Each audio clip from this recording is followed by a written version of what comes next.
Dear student, Gayatri PG college Sanchore की online classes में आपका स्वागत है।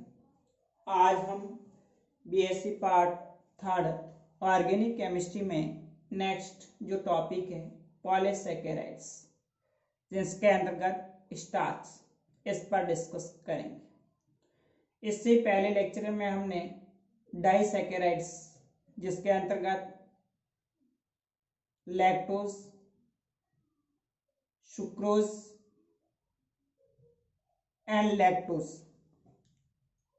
इसके बारे में डिस्कस किया था। तो पॉलीसेकेराइड्स क्या होते हैं?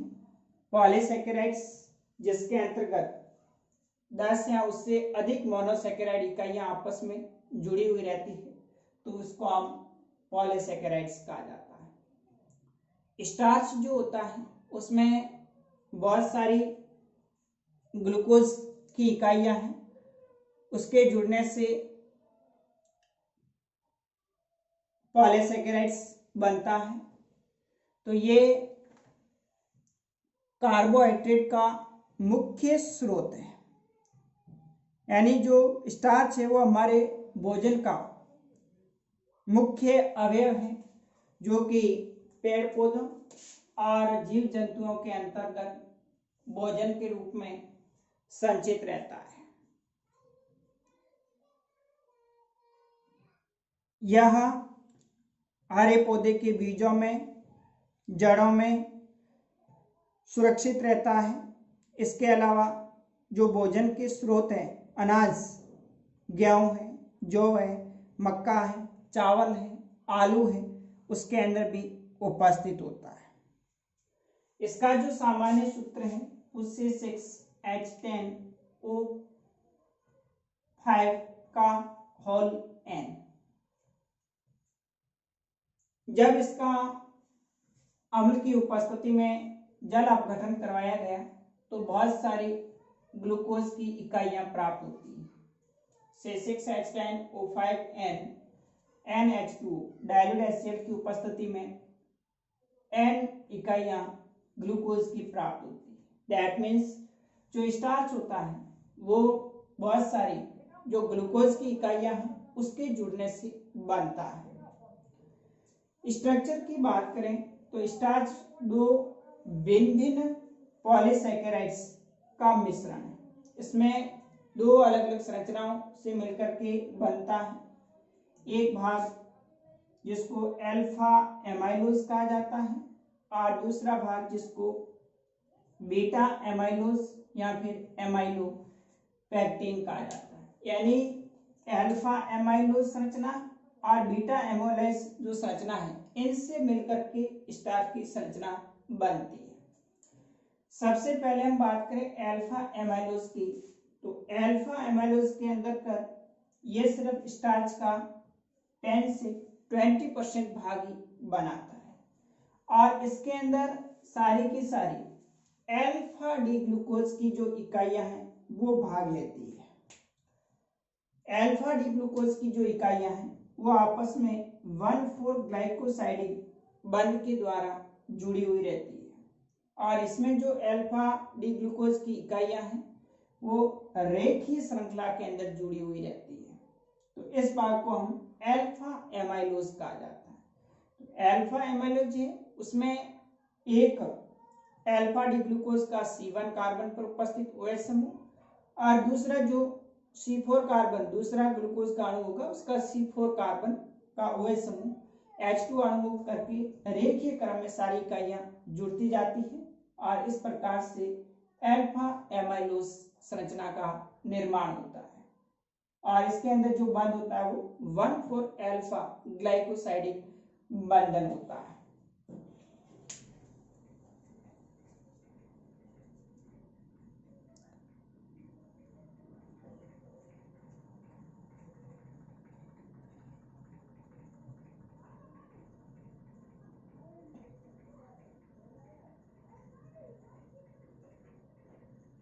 अब देखिए हम इसके स्ट्रक्चर की बात करें। अल्फा एमाइलोज के अंदर किस प्रकार से अल्फा डी ग्लूकोज इकाइयां रेखीय क्रम के अंदर जुड़ी हुई होती है। तो इसके संरचना के अंतर्गत अल्फा एमाइलोज में एक अल्फा डी ग्लूकोज का जो C1 कार्बन उसका OH समूह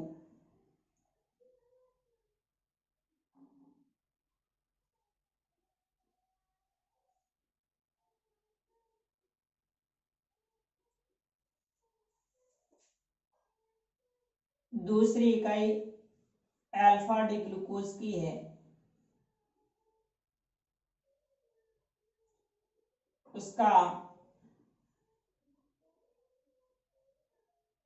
C4 कार्बन पर उपस्थित OH समूह एक अणु H2O का रिमूव हो जाता है और इस प्रकार से ये जो C1 कार्बन है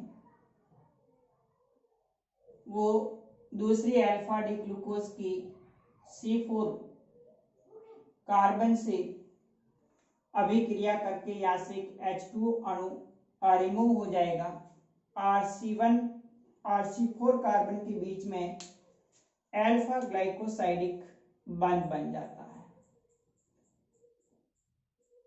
इस प्रकार से दोनों इकाइयां आपस में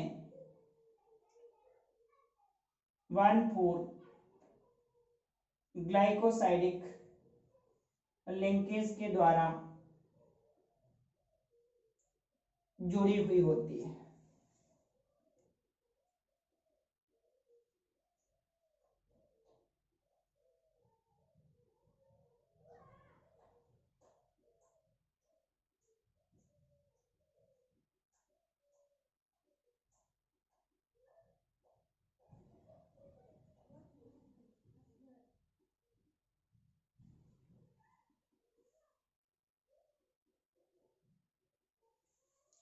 तो इस प्रकार से आप देख रहे हैं C1 कार्बन और C4 कार्बन आपस में 1,4 अल्फा ग्लाइकोसाइडिक लिंकेज के द्वारा जुड़े हुए रहते हैं। तो बहुत सारी इकाइयां अल्फा डी ग्लूकोज की इस प्रकार से दोनों तरफ जुड़ करके एक रेखीय संरचना बनाती है जिसको हम अल्फा एमाइलोज स्ट्रक्चर कहा जाता है। अब हम नेक्स्ट बात करें बीटा एमाइलोज या फिर एमाइलोपेक्टिन।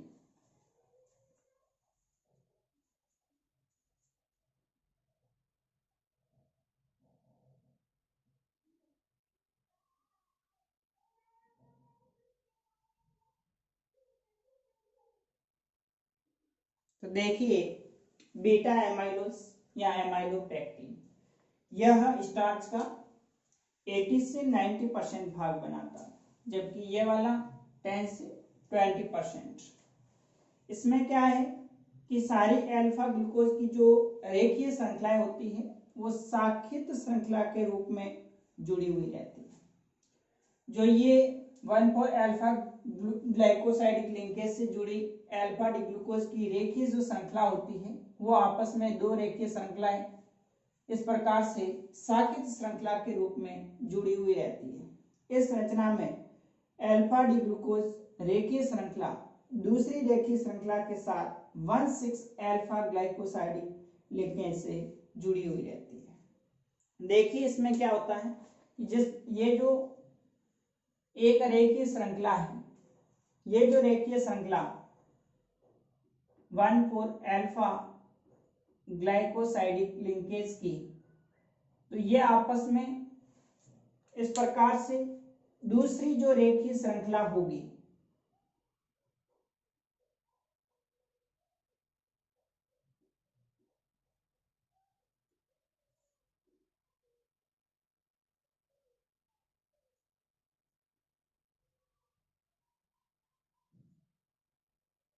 इस दूसरी रेखीय श्रृंखला के साथ में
इस प्रकार से आप देख रहे हैं एक रेखीय श्रृंखला और ये जो दूसरी रेखीय श्रृंखला है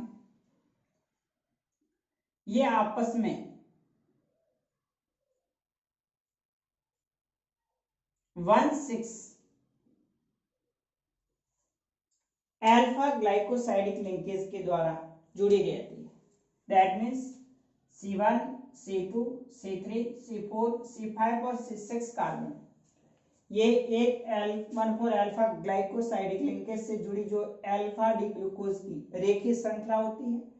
फिर ये दूसरी वापस 1,4 अल्फा ग्लाइकोसाइडिक लिंकेज से जुड़ी दूसरी जो रेखीय श्रृंखला है ये आपस में दोनों 1,6 यहाँ पर जो C6H2OH यहाँ से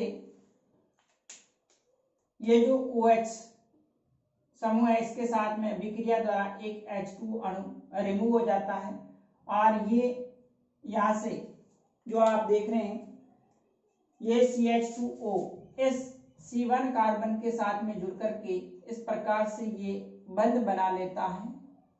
इस बंध को हम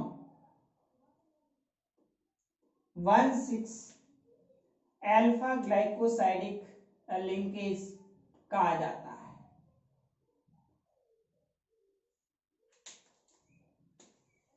वन सिक्स अल्फा ग्लाइकोसाइडिक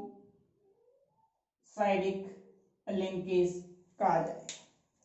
ये जो संरचना होती है जिसमें दो अलग अलग अल्फा डी ग्लूकोज की जो रेखीय श्रृंखला है वो आपस में 6 कार्बन और C1 जो कार्बन है एक रेखीय श्रृंखला का C1 और दूसरी रेखीय श्रृंखला का C6 जो कार्बन है वो आपस में जुड़ करके एक शाखित श्रृंखला का निर्माण कर लेते हैं जिसको हम 1,6 अल्फा ग्लाइकोसाइडिक लिंकेज बनता है। तो ये जो संरचना होगी इस संरचना को हम बीटा एमाइलोज या एमाइलोपेक्टिन कहा जाता है।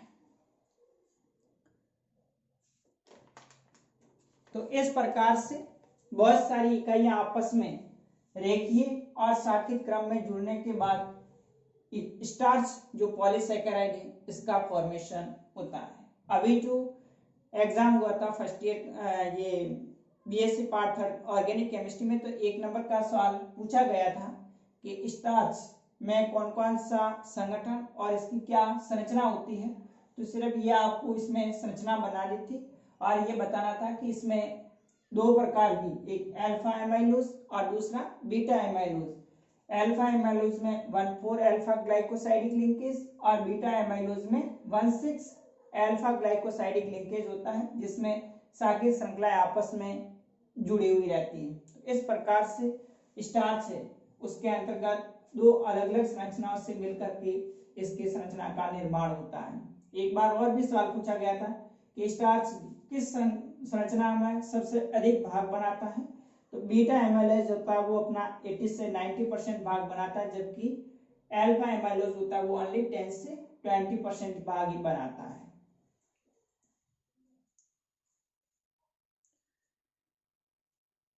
नेक्स्ट है सेलुलोज।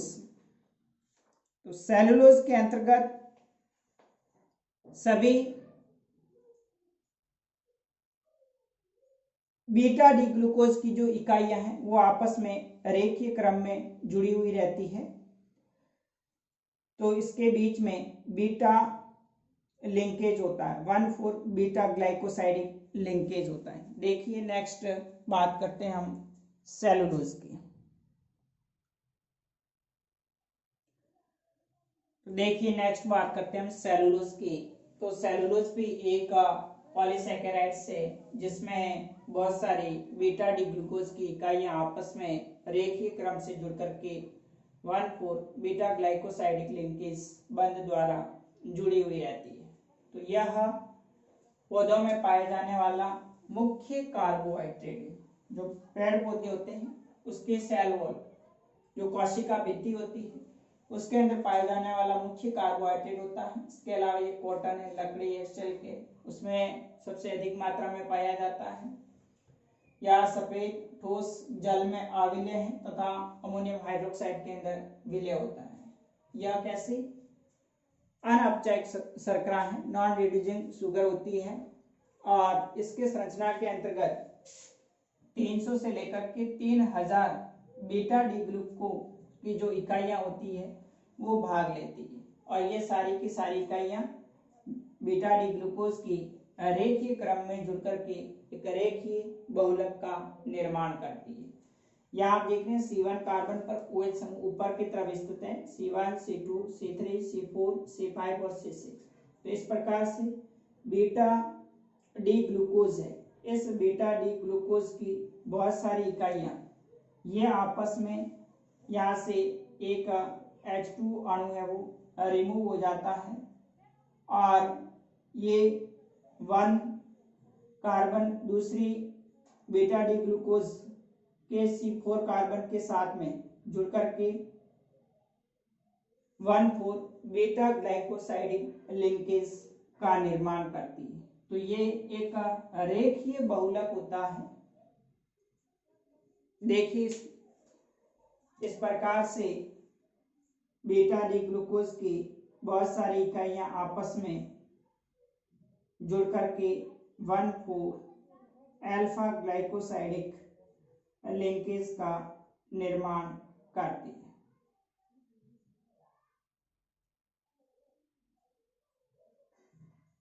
इस तरह से ये इकाइयां आपस में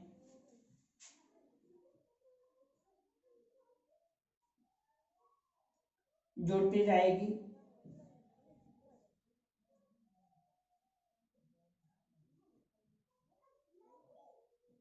बहुत सारी इकाइयां आपस में इस तरह से 1,4 बीटा ग्लाइकोसाइडिक लिंकेज के द्वारा जुड़ी हुई रहती है।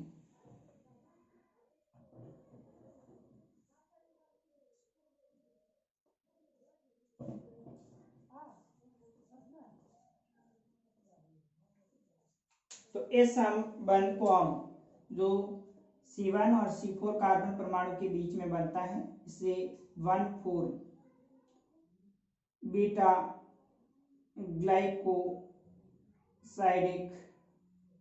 लिंकेज कहा जाता है।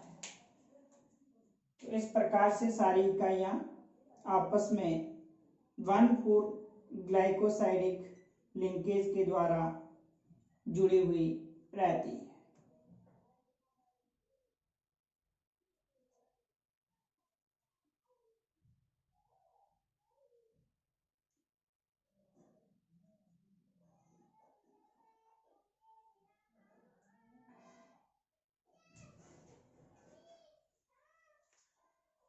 तो ये जो संरचना आप देख रहे हैं ये रेखीय जो श्रृंखला होती है सेलुलोज की संरचना होती है। तो आपको एग्जाम में पॉलीसैकेराइड में स्टार्च या सेलुलोज पर शॉर्ट नोट पूछा जाता है तो इस प्रकार से आप इसका आंसर लिख सकते हैं। अब इस यूनिट के अंतर्गत सारे टॉपिक हमने क्लियर कर लिए हैं। अब नेक्स्ट अगला जो यूनिट है उसके बारे में डिस्कस करेंगे। Okay, thank you.